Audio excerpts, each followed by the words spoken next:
Hello everybody, I hope you're having a wonderful day. I just want to dispel some rumours really, because around the key worker bubbles there's some whisperings about some teachers that might be witches. I'm not going to lie, there's been a bit of hair pulling to see if this is a wig, and I can absolutely guarantee that it's not. So, well, that's it really. Just like to put an end to those rumours. Okay, so we're on the next chapter, which is the ancient ones. Now I think the next two are two short ones. I'll try and fit them both. Okay, here we go. The Grand High Witch stood on the very centre of the platform, and those dangerous eyes of hers travelled slowly around the audience of witches who were sitting so meekly before her. All those over 70, put up your hands, she barked suddenly. 7 or 8 hands went up in the air. It comes to me, said the Grand High Witch, that you ancient ones will not be able to climb high trees in search of Gruntle's eggs. We won't, your grandness, we are afraid we won't, chanted the ancient ones. Nor will you be able to catch the crab cruncher who lives high up on the rocky cliffs, the Grand High Witch went on.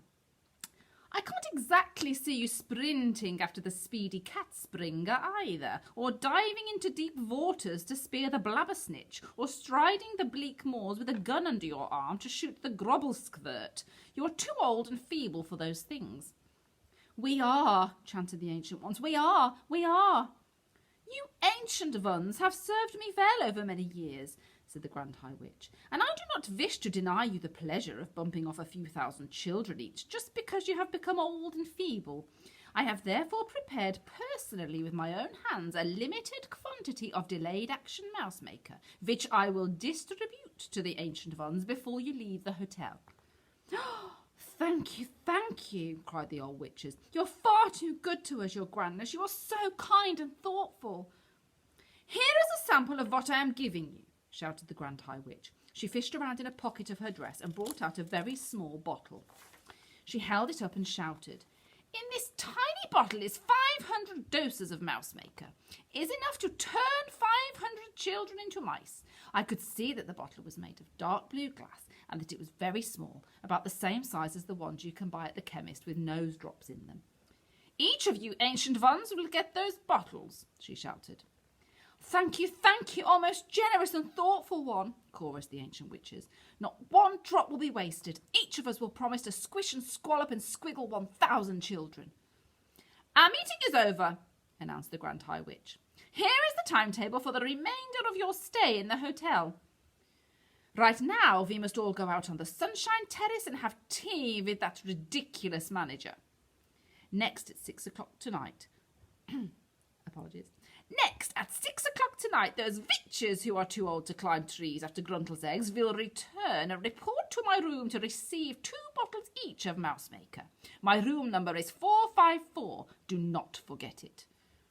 Then, at 8 o'clock, all of you will assemble in the dining room for supper. We are the lovely ladies of the RSPCC, and they are setting up 2 long tables specially for us. But do not forget to put the cotton plugs up your noses. That dining room will be full of filthy little children, and without the nose plugs the stink will be unbearable. Apart from that, remember to behave normally at all times. Is everything clear? Any questions? I have one question, your grandness, said a voice in the audience. What happens if one of the chocolates we are giving away in our shops gets eaten by a grown-up? That's just too bad for the grown-up, said the Grand High Witch. This meeting is over, she shouted. Out you go. The witches stood up and began gathering their things together. I was watching them through the crack and hoping to heaven they would hurry up and leave so that I might be safe at last. Wait! Shrieked one of the witches in the back row. Hold everything! Her shrieking voice echoed through the ballroom like a trumpet. All the witches suddenly stopped and turned and looked towards the speaker. She was one of the taller witches, and I could see her standing there with her head tilted back and her nose in the air, and she was sucking in great long breaths of air through those curvy pink seashelly nostrils of hers. Wait! She shouted again. What is it? The others cried out. Dog's droppings, she yelled. Just then I got a whiff of dog's droppings. Surely not, the others shouted. There couldn't be. Yes, the first witch shouted. There it is again. It's not strong, but it's there. I mean, it's here. It's definitely somewhere not far from here.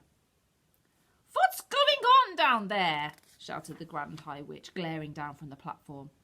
Mildred's just got a whiff of dog's droppings, your grandness, someone called after her. What rubbish is this? Shouted the Grand High Witch. She has dog's droppings on the brain. There are no children in this room. Hang on, cried the witch called Mildred. Hang on, everybody, don't move. I'm getting it again. Her huge curvy nose holes were waving in and out like a pair of fishtails. It's getting stronger. It's hitting me harder now. Can't the rest of you smell it? All the noses of all the witches in that room went up in the air, and all the nostrils began to suck and sniff. She's right, cried another voice. She's absolutely right. Dog's dropping it is, strong and foul. In a matter of seconds, the entire assembly of witches had taken up the dreaded cry of dog's droppings. Dog's droppings, they shouted. The room's full of it. Pooh! Pooh! Why did we not smell it before? It stinks like a sewer. Some little swine must be hiding not so very far from here. Find it, screamed the High Witch. Track it down, rootle it out, follow your noses till you get it. The hairs on my head were standing up like bristles of a nail brush, and a cold sweat was breaking out all over me. Rootle it out, the small lump of dung, screeched the Grand High Witch. Don't let it escape. If it is in here, it has observed the most secret things. It must be exterminated immediately. The next chapter is called Metamorphosis. We'll go for it. I remember thinking to myself, there is no escape for me now. Even if I make a run for it and manage to dodge the lot of them, I still won't get out because the doors are chained and locked. I'm finished. I'm done for. Oh, Grandmama, what are they going to do to me? I looked round and I saw a hideous painted and powdered witch's face staring down at me, and the face opened its mouth and yelled triumphantly, It's here! Behind the screen! Come and get it! The witch reached out a gloved hand and grabbed me by the hair. As I twisted free and jumped away, I ran. Oh, how I ran. I flew outside of the great ballroom and none of them had a chance of catching me. As I came level with the doors, I paused and tried to open them, but the big chain was on them and they didn't even rattle. The witches were not bothering to chase me. They simply stood there in small groups, watching me and knowing for certain that there was no way I could escape. Several of them were holding their noses with a gloved finger, and there were cries of, Pooh! And what a stink! We can't stand this much longer. Catch it then, you idiots! Screamed the Grand High Witch from up on the platform. Spread out in a line across the room and close in on it and grab it! Corner this filthy little gumboil and seize it and bring it here to me. The witches spread out as they were told. They advanced towards me, some from one end, some from the other, and some came down the middle between the rows of empty chairs. They were bound to get me now. They had me cornered. From sheer and absolute terror, I began to scream. Help! I screamed, turning my head towards the doors in the hope that somebody outside might hear me. Help! Help! Help!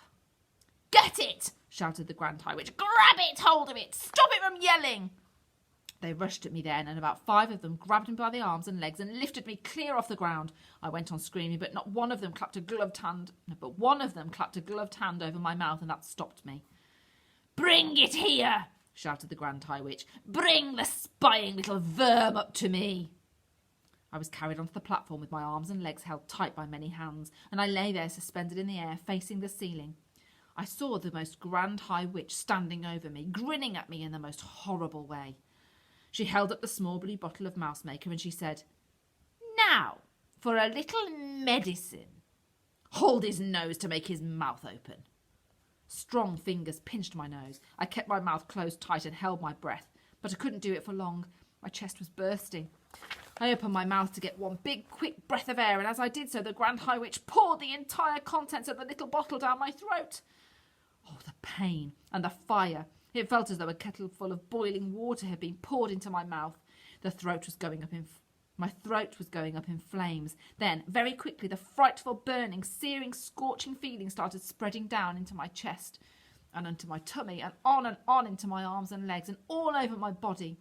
I screamed and screamed, but once again the gloved hand was clapped over my lips. The next thing I felt was my skin beginning to tighten. How else can I describe it? It was quite literally a tightening and a shrinking of the skin all over my body, from the top of my head to the tips of my fingers to the ends of my toes.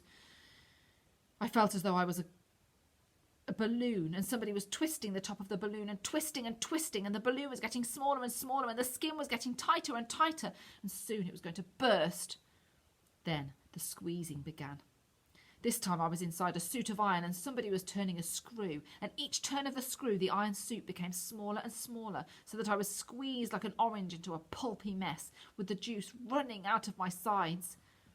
After that there came a fierce prickling sensation all over my skin, or what was left of my skin, as though tiny needles were forcing the way out through the surface of the skin from the inside, and this, I realise now, was the growing of the mouse fur. Far away in the distance I heard the voice of the Grand High Witch yelling, 500 doses! This stinking little carbuncle has had 500 doses, and the alarm clock has been smashed, and now we are having an instantaneous action. I heard clapping and cheering, and I remembered thinking, I'm not myself any longer. I have gone clear out of my own skin. I noticed that the floor was only an inch from my nose. I noticed also a pair of little furry front paws resting on the floor. I was able to move those paws. They were mine. At that moment, I realised that I was not a little boy any longer. I was a mouse. Now for the mouse trap! I heard the Grand High Witch yelling. I've got it right here, and it is a piece of cheese. But I wasn't going to wait for that. I was off across the platform like a streak of lightning. I was astonished at my own speed. I leapt over Witch's feet and right and left, and in no time at all I was down the steps and onto the floor of the ballroom itself and skittering off among the rows of chairs. What I especially liked was the fact that I made no sound at all as I ran. I was a swift and silent mover. And quite amazingly, the pain had all gone now. I was feeling quite remarkably well. It is not a bad thing after all, I thought to myself, to be a tiny as well as a speedy one when there is a bunch of dangerous females after your blood. I selected the back leg of a chair and squeezed up against it and kept very still. In the distance, the Grand High Witch was shouting, Leave the little stinkpot alone! It is not worth bothering about. It is only a mouse now. Somebody else will soon catch it. Let us get out of here. The meeting is over.